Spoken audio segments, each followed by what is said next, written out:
మోకాల నొప్పులకు ఎటువంటి సర్జరీ లేకుండా ఎపియాన్ పెయిన్ క్లినిక్ అందిస్తున్న అత్యాధునిక చికిత్స. Welcome to Suman TV. నేను మీ నవీన్. ప్రస్తుతం మనం చూస్తే క్యాన్సర్ అనేది ఒక భయంకరంగా మారిపోతూ ఉంది. దీనిపైన ఒక అవేర్నెస్ రాకపోతే ఫ్యూచర్లో ఇంట్లో నలుగురుంటే ఒకరికైనా డయాబెటిక్ ఏ విధంగా అటాక్ అయిందో అలా క్యాన్సర్ పేషెంట్స్ తయారవుతారని చెప్పేసి WHOనే చెప్తా ఉంది, వరల్డ్ హెల్త్ ఆర్గనైజేషన్ వారు. సో అసలు మన వంటింట్లో కొన్ని ఆహార పదార్థాల వల్లే మనకు క్యాన్సర్ వస్తుందని మీలో ఎంతమందికి తెలుసు? సో అలాంటి ఆహార పదార్థాలు ఏంటి, వాటి నుంచి మనం ఏ విధంగా దూరం అవ్వాలి అనేది తెలుసుకుందాం. ఇప్పుడు మనతో ఉన్నారు ప్రముఖ న్యూట్రిషనిస్ట్ డాక్టర్ ఓం ప్రకాష్ గారు. హాయ్ సార్, నమస్తే అండి. నమస్తే సార్. నిజంగా వణుకు పుట్టించే నిజాలండి ఇవి. మనకు తెలిసి ఇది తప్పు అని తెలిసినా కూడా కొద్దిమంది తెలిసి చేస్తున్నారు. కొద్దిమంది ఏంటంటే దీనివల్ల నాకేం కాదు, ఈ ఒక్కరోజే కదా నేను తింటున్నాను, ఏమవుతుంది అని చెప్పేసి ఆ ఆహార పదార్థాలు తీసుకుంటూ ఉంటారు. అలా అది క్యాన్సర్ కారకంగా మారుతుంది అని విన్నాను. అలాంటి ఆహార పదార్థాలు ఏంటండి? మీరు ఎంతసేపు ఆహార పదార్థాల గురించి మాట్లాడుతున్నారు, దానికంటే ముందు ఇంకొక డేంజరస్ విషయం మీకు చెప్తాను. ప్లీజ్. అదేంటంటే మనం ఆహారం తయారు చేయడానికి ఎటువంటి పాత్రలు ఉపయోగిస్తున్నాం, అది మేజర్ ఫ్యాక్టర్ యాక్చువల్ చెప్పాలంటే. అసలు మన ఇండియాలో ఈ అల్యూమినియం, ఇండోలియం అంటుంటారు కదా, అసలు వాటి ఉపయోగం మన దగ్గర లేదు. అసలు మన ఇండియన్ కల్చర్లో లేదు, అల్యూమినియం లేదు. ఓకే. ఎప్పుడైతే బ్రిటిషర్స్ మనని రూల్ చేశారో అప్పుడు మన ఫ్రీడమ్ ఫైటర్స్ అందరూ కూడా జైల్లో పెట్టారు. వాళ్ళని ఆయుష్ తగ్గించడానికి, వాళ్ళని ఇండైరెక్ట్గా చంపడానికి, అంటే ఒక స్లో పాయిజన్ ఇస్తూ చంపడానికి వాళ్ళు తీసుకొచ్చిన ఒక ఆయుధం ఏంటంటే ఈ అల్యూమినియం పాత్రలు. సో జైల్లో వాళ్ళకి వంట ఈ అల్యూమినియం పాత్రలో చేసి వడ్డించేవారు. దాని ద్వారా వాళ్ళని తొందరగా చంపేయాలి, ఇండైరెక్ట్గా చంపేయాలి అని వాళ్ళ ప్లాన్ అనమాట. దురదృష్టం ఏంటంటే అది మార్కెట్లో అంటే తక్కువ రేటు ఉండడం వల్ల అది పాపులర్ అయిపోయింది. మన కల్చర్లో మనము యాక్చువల్గా మీరు అబ్జర్వ్ చేసి ఉంటే పూరి జగన్నాథ్లో దేవుడికి నైవేద్యం రైట్ కుండల్లో వండుతారు. ఆ కుండల్లో వండిన పదార్థము దాని యొక్క డ్యూరబిలిటీ, షెల్ఫ్ లైఫ్ అనేది మీరు పదార్థం ఫ్రిడ్జ్లో పెట్టిన దానికంటే ఎక్కువ ఉంటుంది. 48 అవర్స్ ఫుడ్ స్పాయిల్ అవ్వకుండా ఉంటుంది. 48 అవర్స్ మీరు ల్యాబ్లో టెస్ట్ చేసుకోండి. మీరు ఆల్ ఓవర్ ఇండియాలో ఏ ల్యాబ్లో తీసుకెళ్ళాలని కూడా వాళ్ళు ఫస్ట్ చెక్ చేసి ఇమీడియట్ చెప్తారు, ఈ పదార్థం పూరి నుంచి తెచ్చారని చెప్పి చెప్తారు. ఓకే. సో అయితే కుండలో వాడండి, లేదు స్టీల్లో వాడుకోండి. రైట్. అంటే మీరు ఫుడ్ హ్యాబిట్స్ అనేది సెకండరీ, రైట్. దానికంటే ప్రైమరీగా రైట్ ఈ అల్యూమినియం పాత్రలు ఫస్ట్ వాటిని అవాయిడ్ చేయాలి. రైట్. రెండోది ఫుడ్లో మేజర్గా చెప్పుకుంటే ఆయిల్స్. ఈ పాకెట్లో దొరికే రిఫైన్డ్ ఆయిల్స్ ఏవైతే ఉన్నాయో అది క్యాన్సర్ రావడానికి అదర్ రీజన్. ఓకే. సో తర్వాత ఆ ఆయిల్ని యాక్చువల్గా ఆ ఆయిల్ ఏదైతే ఉందో ప్యాకెట్లో వచ్చే ఆయిల్ అది ఫస్ట్ ఆఫ్ ఆల్ వాడకూడదు.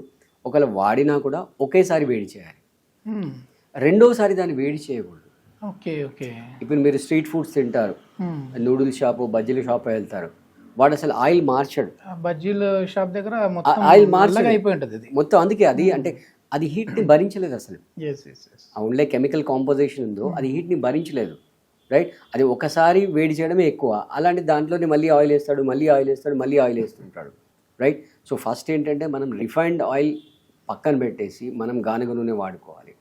అంటే చూడడానికి మీకు కొంచెం ఎక్స్పెన్సివ్ అనిపించవచ్చు, బట్ లాంగ్ రన్లో మన హెల్త్ ప్రాస్పెక్టివ్లో మనం ఆలోచిస్తే ఒక్కసారి హాస్పిటల్లో పడినారంటే సార్ ఇక్కడ ఉన్న ఇది ఎక్స్పెన్సివ్ అని చెప్పి అనుకుంటూ ఉంటాం కదా, దానికి 10 రెట్లు 20 రెట్లు అవుతుంది. రీసెంట్గా మేము మొన్న ఒక యోగా క్యాంప్ కండక్ట్ చేసాము. దాంట్లో అందరు కూడా సీనియర్ సిటిజన్స్ వచ్చారు. అక్కడికి మేము ఎవరైతే ఫుడ్ సప్లై చేస్తారో వాళ్ళకి స్ట్రిక్ట్గా చెప్పాము, మీరు 1000 రూపాయల దగ్గర 1200 తీసుకొని 15,000 తీసుకోండి, బట్ మాకు రిఫైన్డ్ ఆయిల్లో చేసి పెట్టిన వంటలు మాత్రమే సప్లై చేయాలి అని స్ట్రిక్ట్గా చెప్పి అలా సప్లై చేయించుకొని మేము వాళ్ళకి సర్వ్ చేసాము. గానుగ నూనె, సారీ రిఫైన్డ్ ఆయిల్ కాదు, గానుగ నూనెనే చేయాలని చెప్పి అలా చేయించుకొని మేము వాళ్ళకి సప్లై చేసి అలాంటి ఫుడ్ మనం వాళ్ళకి పెట్టామన్నమాట. సో ఫస్ట్ పాత్రలు, సెకండ్ వచ్చేసి ఆయిల్, తర్వాత వచ్చేసి ఈ ప్రిజర్వేటివ్ ఫుడ్స్. ఈ మధ్యలో మనకు వెస్ట్రన్ కల్చర్ ఎక్కువ వచ్చేసి ఈ semi cooked foods, half cooked foods, preservative foods, packet foods. ఈ ప్యాకెట్ ఫుడ్స్లో వాళ్ళు ఏదైతే ఆ షెల్ఫ్ లైఫ్ పెంచడానికి దాంట్లో కెమికల్స్ వాడుతుంటారు, సాల్ట్స్ ఎక్కువగా వాడుతుంటారు. రైట్. తర్వాత ఈ అయోడైజ్డ్ సాల్ట్, రైట్, మనం ఖచ్చితంగా రాక్ సాల్టే వాడాలి. ఓకే. తర్వాత ఈ గ్రిల్ ఫుడ్స్, రైట్, ఈ grill foods especially chicken, grill chicken చాలా ఇష్టంగా చాలా తింటారు. ఇష్టంగా చూడడానికి తింటుంటారు. మంచిగా అది కొంచెం అట్లా మాడిపోయి ఉంటే ఇంకా టేస్ట్ ఉంటుంది అని అంటారు. అసలు మాడే తినకూడదు అంటారు కదా సార్. అస్సలు ఆ ఆయిల్ మాడిపోతుంది, రైట్. ఇంకోటి ఏంటంటే ఆ లెగ్ పీస్ ఉంది కదా, ఆ లెగ్ పీస్ మజిల్ పెరగడానికి వాళ్ళు స్టిరాయిడ్స్ ఇంజెక్షన్స్ ఇస్తున్నారు. ప్రతి బర్డ్కి ఇండివిజువల్గా ఇస్తారు, ప్రతి బర్డ్కి, ఈచ్ అండ్ ఎవ్రీ బర్డ్కి. సో అవి మన లోపల వచ్చేస్తుంటాయి. మీరు అబ్జర్వ్ చేసినట్లయితే ఈ మధ్యలో చాలామంది విమెన్కి కానీ మెన్కి కానీ థైరాయిడ్ ప్రాబ్లం రావడానికి చికెన్ రీజన్. Okay, right. తర్వాత ఒడిగన్సే ఈ అజినోమోటో సాల్ట్ అని ఉంటుంది, టేస్టింగ్ సాల్ట్ అంటే, రైట్. ఈ టేస్టింగ్ సాల్ట్ ఇప్పుడు మీరు షాప్లో వెళ్ళి తిన్నారు, ఫంక్షన్లో వెళ్ళి తిన్నారు అనుకోండి, వాళ్ళు ఖచ్చితంగా యాడ్ చేస్తారు. ఒకరోజు బెటర్ బిర్యానీ టేస్ట్ కొరకు, బట్ దాన్ని మనం కిచెన్లో పర్మనెంట్గా పెట్టి మనం డైలీ వాడామనుకోండి, మనం జస్ట్ ఇన్వైట్ చేస్తున్నట్టు, రండి బాబు అని చెప్పి క్యాన్సర్ ఇన్వైట్ చేస్తున్నాం. మనం వంటింట్లోనే పెట్టుకుంటా ఉన్నాం క్యాన్సర్. ఎగ్జాక్ట్లీ. తర్వాత అంటే బేసిక్గా ఈ ఫుడ్ మన కళ్ళకి మన నాలుకకి టెంప్టింగ్ లాగా ఉండకూడదు. మీరు బయట రెస్టారెంట్లో అక్కడ చూస్తే ఫుడ్ ప్రిజర్వేటివ్స్, కలర్స్ వాడుతుంటారు. అవును, అవన్నీ కూడా హైలీ కెమికలైజ్. చికెన్ మన ఇంట్లో చేసుకుంటే నార్మల్గా ఉంటుంది, అదే మనం వచ్చేసేసి రెస్టారెంట్లో వస్తే మంచి రెడ్ కలర్లో కనపడుతూ ఉంటుంది. ఈవెన్ మీకు కలర్స్ కలుపుతూ ఉంటారు. రెస్టారెంట్లో గోంగూర చికెన్ అని పెడతాడు, వాడు గోంగూర వాడు ఓకే గ్రీన్ కలర్ అంటే 5-10 రూపీస్లో అయిపోతుంది. గోంగూర అంటే మళ్ళీ 50-100 రూపీస్ కావాలి వాడు. అయినా గోంగూర కలిపినా మరి అంత కలర్ రాదు. ఎగ్జాక్ట్లీ, కలర్ రాదు, రైట్. మనకు కావాల్సింది కళ్ళకి టెంప్టేషన్, రైట్. సో ఈ విధంగా ఈ కెమికల్స్ అంటే ఈ కలర్లో కానీ, ఆయిల్లో కానీ, ఈ టేస్టింగ్ సాల్ట్లో కానీ, ఈ ప్రిజర్వేటివ్స్లో, ఈ 4 దగ్గర హైలీ డేంజరస్ కెమికల్స్ ఉంటాయి. ఆ కెమికల్స్ అన్నీ మన బాడీలోకి వెళ్తున్నాయి, వెళ్ళి అవి డిపాజిట్ అయిపోతున్నాయి. ఇంకా చెప్పాలంటే ఈ కొన్ని మోడర్న్ మెడిసిన్స్. ఇప్పుడు ఆ మెడిసిన్స్ గురించి మాట్లాడే కంటే ముందు మనం ఎట్లాగో వంటింట్లో మనకు తెలిసి అంటున్నాము, ఈ కలర్స్ అనేది మీరు ఫుడ్లో అనేసి అన్నారు, కానీ కారపొడి, పసుపులు కూడా ఇప్పుడు వచ్చేసేసి కలర్స్ యాడ్ చేస్తూ ఉన్నారు. పసుపు మంచి పచ్చగా కనపడాలి అని చెప్పేసి అందులో కూడా కలర్స్ యాడ్ చేస్తున్నారు. సో కారపొడి వచ్చేసేసి కారం ఉన్నా సరే ఆడిని చూడడానికి జనాలకి ఏమో ఇది కలర్ లేదండి అంటున్నారు అని చెప్పి అందులో కలర్ కలుపుతా ఉన్నారు, రెడ్ కలర్. సో దాని వల్ల కూడా ఇబ్బంది అంటారు. అదే నేను చెప్పాను కదా, అన్ని కలర్స్ అంటే మామూలుగా మీరు బిర్యానీ పైన ఎల్లో కలర్, గ్రీన్ కలర్ వేసుకోవడం, పీచు మిఠాయి కూడా బ్యాన్ చేశారు. ఎగ్జాక్ట్, చాలా స్టేట్స్ లో బ్యాన్ చేశారు. అంటే ఆ లేయర్ వస్తుంది, కొన్ని మిఠాయిల పైన ఒక లేయర్ వస్తుంది. ఆ లేయర్ వల్ల కూడా యాక్చువల్ గా అది సిల్వర్ లేయర్, అది యాక్చువల్ గా సిల్వర్ లేయర్. బట్ ఇప్పుడు సిల్వర్ కాస్ట్లీ అయిపోయింది. సో ఈ లో కాస్ట్ గా ఉండే అల్యూమినియం, ఈ ఫాయిల్స్ అన్ని వాటి మీద వేసేస్తున్నారు. అవి కూడా క్యాన్సర్ కి ఎట్లాంటి మెడిసిన్స్, కొన్ని హానికరమైన మెడిసిన్స్, వాటిలో కూడా అవన్నీ అంటే కంటిన్యూగా వాడుతూ పోవడం వల్ల మన బాడీలో అవి డిపాజిట్ అయిపోతుంది. మీరు చెప్పిన దాంట్లో ఇందాక ప్రతి ఒక్కరూ ఆలోచించదగిన పాయింట్ ఏంటంటే సార్, ఇప్పుడు మట్టి కుండల్లో చేసే ఫుడ్ ఉంది కదా, అది కావాలంటే నీకు 2 రోజుల వరకైనా నిల్వ ఉంటుంది మంచిగా చెడిపోకుండా అనేసి.